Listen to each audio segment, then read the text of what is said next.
Today we're going to talk about fascism. The definition of fascism is that it's a form of government in which a country is considered more important than any one person, group, liberty, or provision. The government controls all aspects of life, including the military, the press, culture, industry, the economy, and even schools. Fascism is also a type of government in which it's usually run by a leader who has total control of the government and the people. Fascist leaders often use violence, intimidation, and propaganda to promote their ideas. We began to see fascism or fascist governments emerge after World War I. Italy, Germany, and Spain suffered economically. Their finances were just a mess after World War I. And fascism came about as a way to encourage nationalism and hope that the country would recover economically.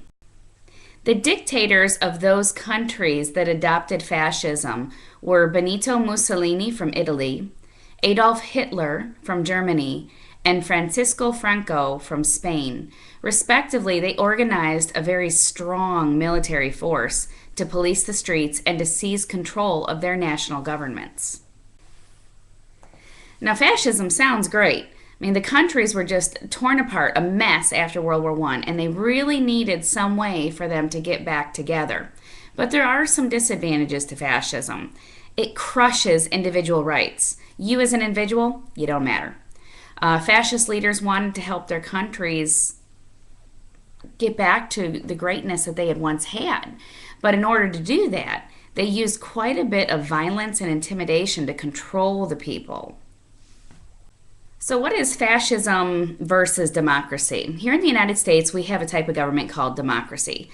If you look at the brown rectangle on the right-hand side, where I've got all the little people on the top, democracy is often characterized by free speech, freedom of press, no dictator, freedom to use property as desired, fair elections, no forced labor camps, and a fair legal system.